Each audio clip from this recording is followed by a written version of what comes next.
আজকে আমরা মার্কেটের মধ্যে ফার্স্ট হাফে ভালো সেলিং দেখলেও তারপর দেখেছি নিফটি তার লোয়ার লেভেল থেকে 200 পয়েন্ট, ব্যাংক নিফটি তার লোয়ার লেভেল থেকে 700 পয়েন্ট এবং সেন্সেক্স তার লোয়ার লেভেল থেকে প্রায় 1000 পয়েন্টের মতন রিকভার করেছে। এছাড়াও মিড ক্যাপ এবং স্মল ক্যাপ ইন্ডেক্সের মধ্যেও ভালো আমরা রিকভার দেখেছি। মিড ক্যাপ ইন্ডেক্স 851 পয়েন্ট এবং স্মল ক্যাপ ইন্ডেক্স 222 পয়েন্ট পজিটিভে ক্লোজ দিয়েছে। তো আজকে মার্কেটের কি নিউজ আছে সেটা নিয়ে ডিসকাস করব। এর সাথে সাথেই আগামীকাল নিফটি ব্যাংক নিফটি কিরম ট্রেড করবে সেটা নিয়ে আলোচনা করব। আর দুটো ব্যাংকিং স্টক তাদের রেজাল্ট এসেছে, সেই রেজাল্টের পরিপ্রেক্ষিতে আগামীকাল কিরম ট্রেড করতে পারি সেটা নিয়ে আলোচনা করব। চলুন তাহলে ভিডিওটা শুরু করা যাক। আমি নিরুপমা, শেয়ার শেখো চ্যানেলের পক্ষ থেকে সকল ভিউয়ার্সদের স্বাগত জানাই। চ্যানেলে যদি ফার্স্ট টাইম ভিজিট করে থাকেন তাহলে অবশ্যই চ্যানেলটি সাবস্ক্রাইব করে নেবেন আর পাশে থাকা বেল আইকনটা প্রেস করে রাখবেন। আমি ভিডিও আপলোড করার সাথে সাথে আপনাদের কাছে ভিডিওটা পৌঁছে যাবে।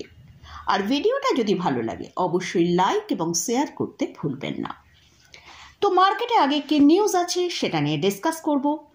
অবশেষে আজ দেখলাম গভীর রাতে 1:30টা নাগাদ আমাদের ইন্ডিয়ান আর্মি তারা মিসাইল অ্যাটাক করেছে পাকিস্তানের 9টি জঙ্গি ঘাঁটির ওপর।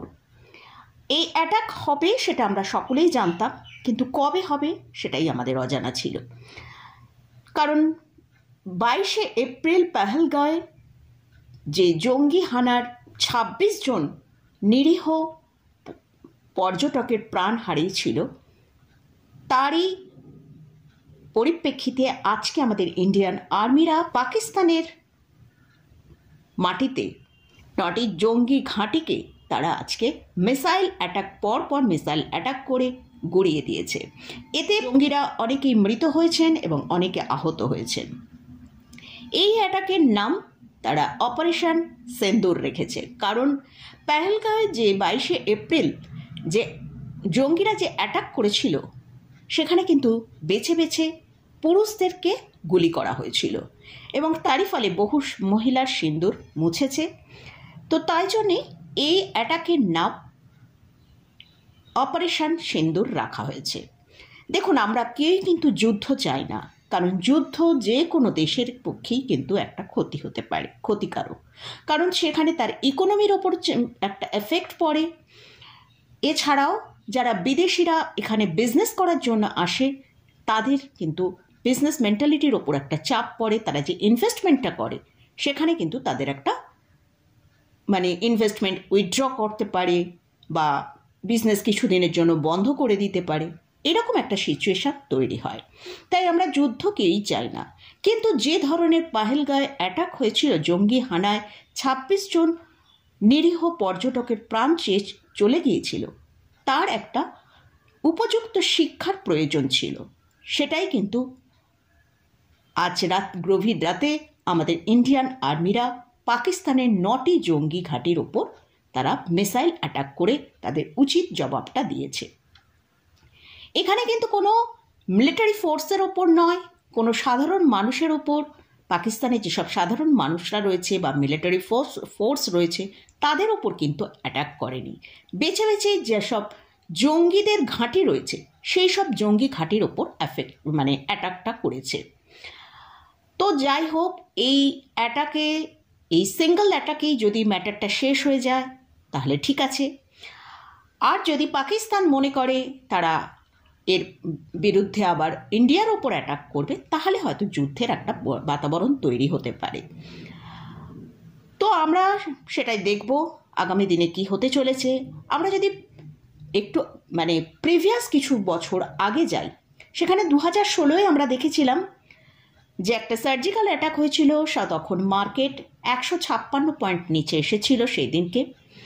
এছাড়াও আমরা দেখেছি 2019-এ বালাকোটে যে অ্যাটাক হয়েছিল তার এফেক্টে মার্কেট 44 পয়েন্ট নিচে এসেছিল।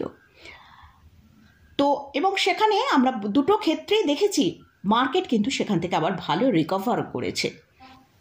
1999 সালে কার্গিলের যুদ্ধ দেখেছিলাম, সেখানে যে ইনফরমেশান আছে সেখানে ইনফরমেশানে যেটা পাওয়া যাচ্ছে যে সেই যুদ্ধ 84 দিন ধরে যুদ্ধটা চলেছিল, আর এই যুদ্ধের সময় মার্কেট কিন্তু বেশ কিছুটা নিচে এসেছিল, কিন্তু সেখান থেকে রিকভার করে ভালো আপমুভও দেখিয়েছিল।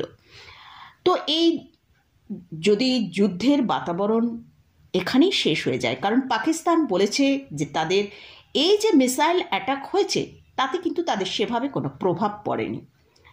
তো যদি যুদ্ধ আর এখান থেকে না এগোয় তাহলে কিন্তু মার্কেট এখান থেকে একটা ভালো মুভ দেখাতে পারে। কারণ আমরা যদি আমাদের ইকোনমিক্যাল কন্ডিশনের দিকে দেখি, আমাদের জিডিপির গ্রোথ ভালো রয়েছে, আমাদের ইনফ্লেশন সেটা ঠিকঠাক পরিস্থিতিতে রয়েছে, জিএসটির যে কালেকশন সেখানেও কিন্তু ভালো একটা কালেকশন এসেছে। এছাড়াও গতকাল একটা ব্রিটেনের সাথে ভারতের ফ্রি ট্রেডের একটা চুক্তি হয়েছে। সব কিছু মিলিয়ে কিন্তু আমাদের ইকোনমিক্যাল কন্ডিশন যথেষ্ট স্ট্রং রয়েছে। এর সাথে সাথে আমরা দেখতে পাচ্ছি লাস্ট বেশ কিছুদিন ধরে এফআইস এবং ডিআইসরা তারা কিন্তু আই করছে। তো সেক্ষেত্রে মার্কেট কিন্তু একটা আগামী দিনে ভালো পজিটিভ এখান থেকে মুভ করতে পারে। যদি এই অ্যাটাকই এই যে আজ গভীর রাতে যে অ্যাটাকটা হয়েছে তার যদি এফেক্টে পাকিস্তান যদি আবার উল্টে অ্যাটাক না করে, মানে যুদ্ধের যদি সৃষ্টি না হয়, এটা জাস্ট মানে আমাদের ইন্ডিয়া কিন্তু কোনো যুদ্ধ সেখানে করেনি। যারা এই একটা বিভৎস কাজ করেছিল যেসব জঙ্গিরা, তাদেরকে একটা উপযুক্ত শিক্ষা দিয়েছে। তো যদি এখানেই শেষ হয়ে থাকে তাহলে কিন্তু আমাদের আগামী দিনে ইন্ডিয়ান মার্কেট এখান থেকে ভালো পারফর্ম করতে পারে। তো আগামীকাল নিফটি, ব্যাংক নিফটি কীরকম ট্রেড করবে সেটা নিয়ে আলোচনা করব। তো তার আগে আমরা একবার গ্লোবাল মার্কেটের দিকে ফোকাস করি। গ্লোবাল মার্কেটে আমরা এশিয়া মার্কেটে দেখছি জাপান ছাড়া মোটামুটি সব মার্কেটগুলো একটা ফ্ল্যাট টু পজিটিভে ক্লোজ দিয়েছে। ইউরোপ মার্কেট একটা নেগেটিভে ট্রেড করছে।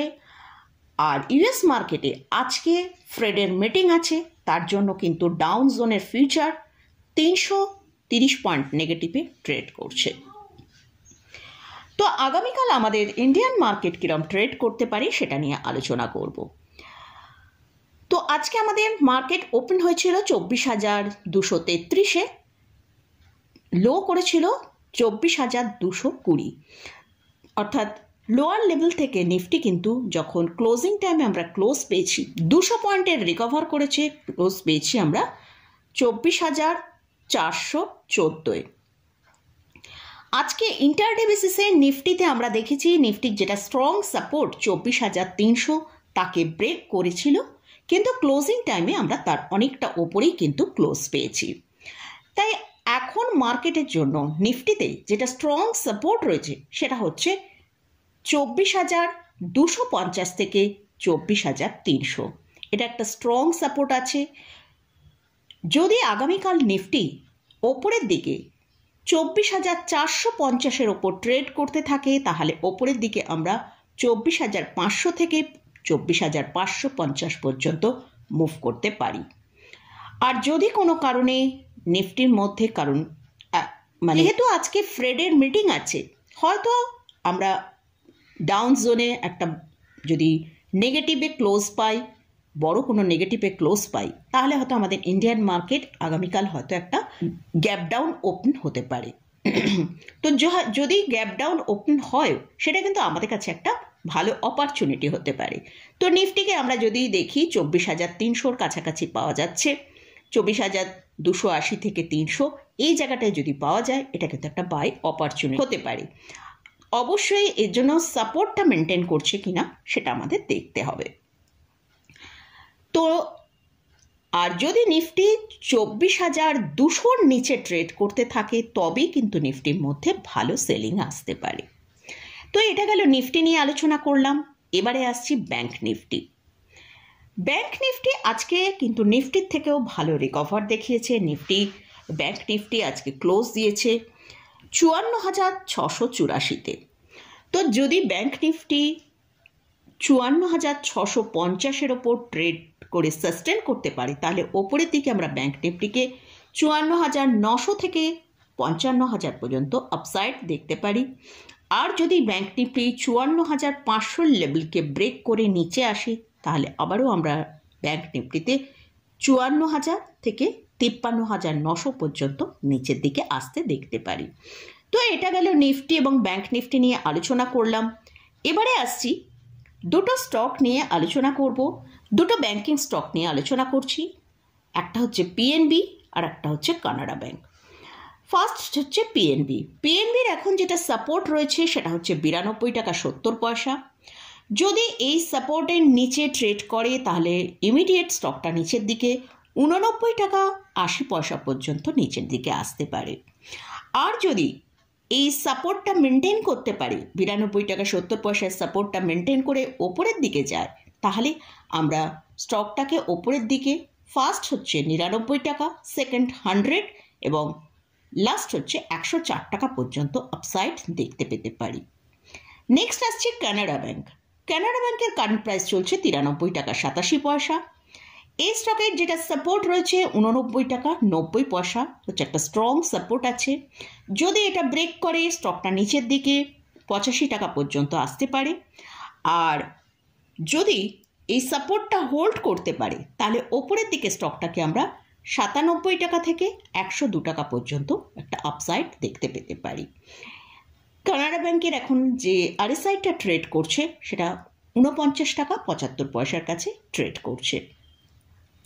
তো এই স্টকগুলোর রেজাল্টের এফেক্ট আমরা আগামীকাল মার্কেটে দেখতে পেতে পারি। তো মার্কেট নিয়ে আলোচনা করলাম, নিফটি ব্যাংক নিফটি আগামীকাল কিরম ট্রেড করতে পারে এবং দুটো স্টক নিয়েও আলোচনা করলাম। স্টকে বা ইন্ডেক্সে কোথাও কিন্তু কোনো রেকমেন্ডেশন নেই। যদি কোথাও কোনো পজিশন নিতে চান তার আগে ভালো করে চার্ট অ্যানালিসিস করে নিয়ে তারপরই পজিশন নেবেন।